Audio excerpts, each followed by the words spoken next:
Assalamualaikum warahmatullahi wabarakatuh. Di sini saya akan menjelaskan tentang ringkasan materi geografi tingkat SMA kelas 10 semester 1 penerbit Airlangga. Isi materinya saya akan membacakan. Yang A-nya pengertian geografi, B. konsep dasar geografi, C. pendekatan geografi, D. prinsip-prinsip dalam geografi, E. aspek-aspek geografi, F. ilmu penunjang geografi, G. objek studi ilmu geografi. Kita masuk dalam materi bab 1 pengetahuan dasar geografi. Yang A-nya pengertiannya yaitu geografi berasal dari bahasa Yunani yaitu geo yang berarti bumi dan graphen yang berarti pencitraan atau pelukisan. Jadi, geografi adalah ilmu yang menggambarkan tentang keadaan bumi. Pada hakikatnya, geografi merupakan ilmu pengetahuan yang mempelajari tentang kesamaan dan perbedaan geosfer dengan sudut pandang ke ruangan, ke lingkungan, dan kompleks wilayah. Yang B-nya konsep geografi. Konsep geografi merupakan pola abstrak yang berkaitan dengan gejala-gejala nyata tentang geografi. Ikatan Geografi Indonesia merupakan Ikatan Geografi Indonesia merumuskan 10 konsep geografi. Yang pertama, konsep lokasi, kedua konsep jarak, ketiga konsep keterjangkauan, keempat konsep morfologi, kelima konsep aglomerasi, keenam konsep pola, ketujuh konsep nilai kegunaan, kedelapan konsep diferensiasi area, kesembilan konsep interaksi dan interdependensi, ke-10 konsep keterkaitan keruangan. Yang pertama, konsep lokasi. Konsep ini merupakan jawaban atas pertanyaan di mana. Konsep lokasi terbagi menjadi dua. Pertama, konsep absolut, yaitu menunjukkan letak yang tetap terhadap sistem grid atau koordinat. Contohnya, letak astronomis Indonesia adalah 6 derajat lintang utara sampai 11 derajat lintang selatan dan antara 95 derajat bujur timur sampai 141 derajat bujur timur. Yang B-nya lokasi relatif. Lebih penting dan lebih banyak dikaji dalam geografi. Lokasi relatif disebut sebagai letak geografis. Yang kedua, konsep jarak. Konsep jarak terbagi menjadi dua. Yang pertama, jarak absolut, yaitu jarak yang diukur dalam satuan panjang kilometer. Contohnya, jarak antara negara dan kota kandangan adalah 30 km. Yang B-nya jarak relatif adalah jarak yang dinyatakan dalam satuan waktu dengan pertimbangan kemudahan transportasi. Contohnya, antara negara dan kota kandangan dapat ditempuh menggunakan kendaraan bermotor sekitar 1 jam. Ketiga, konsep keterjangkauan.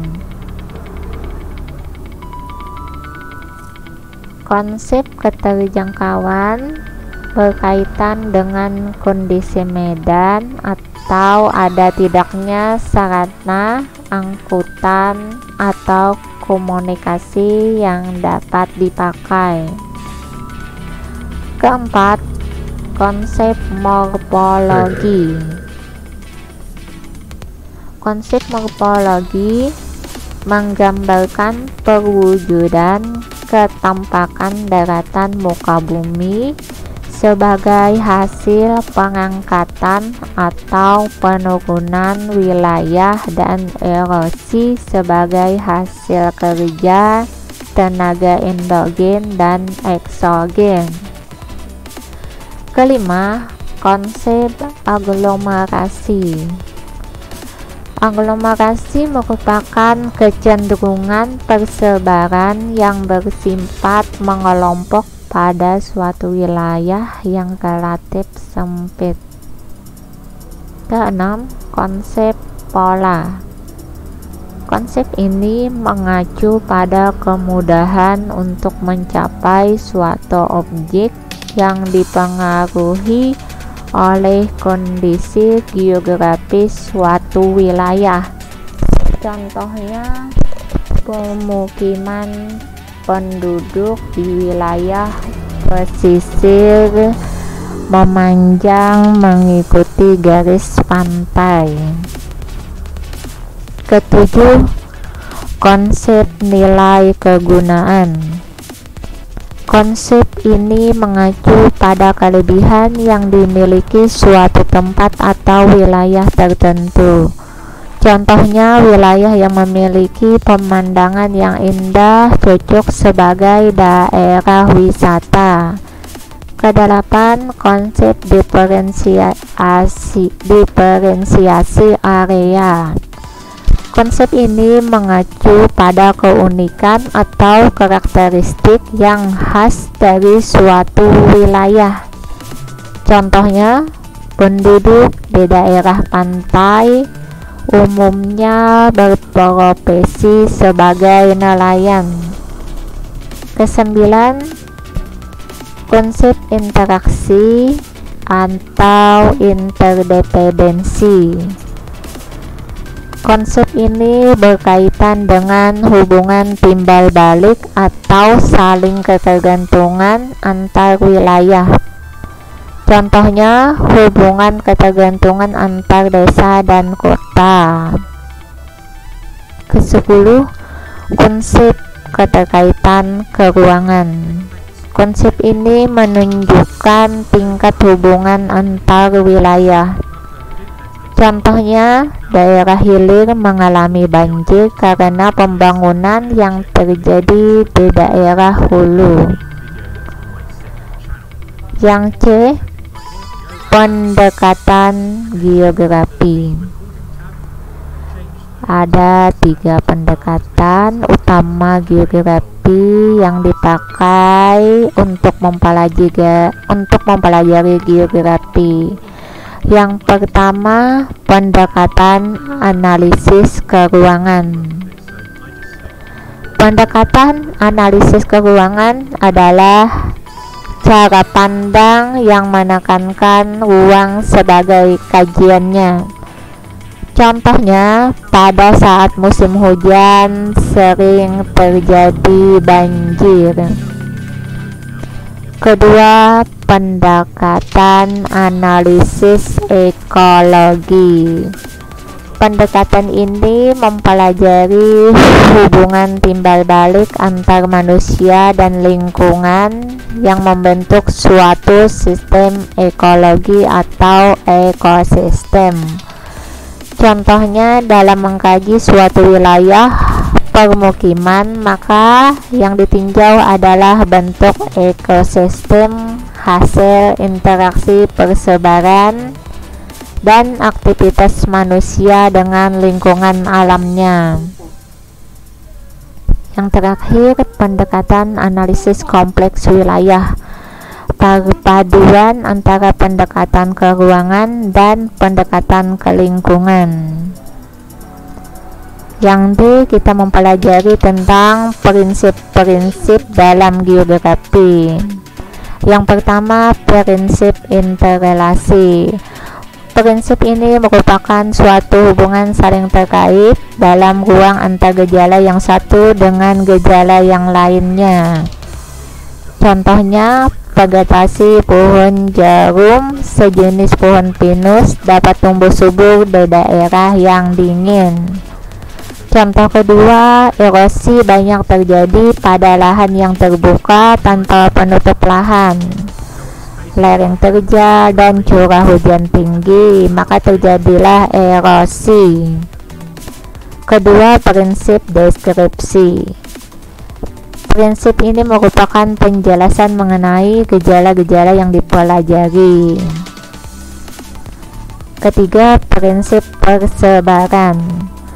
Prinsip ini merupakan suatu gejala yang tersebar tidak merata di permukaan bumi yang meliputi bentang alam, tumbuhan, hewan, dan manusia. Keempat, prinsip korologi. Prinsip ini merupakan suatu perpaduan dari prinsip sebelumnya. Tinjauan dari prinsip ini dilihat dari sebaran, interrelasi, interaksi, dan integrasinya dalam ruang tertentu. Yang E, aspek-aspek geografi. Ada aspek fisik dan aspek manusia. Yang F, ilmu penunjang geografi. Ilmu geografi dan ilmu yang lain saling berhubungan yang bersifat timbal balik secara intensif. Ini ada gambarnya. Saling keterkaitan atau saling berhubungan. Yang G-nya objek studi ilmu geografi. Ada objek material di mana terdapat litosfer, hidrosfer, atmosfer, antroposfer, dan biosfer. Kedua dalam objek studi geografi yaitu objek formal, di mana ada yang mempengaruhi lingkungan, kewilayahan, dan keruangan. Sampai di sini saya sampaikan. Salah hilaf mohon dimaafkan. Terima kasih sudah mengunjungi channel Linda. Assalamualaikum warahmatullahi wabarakatuh.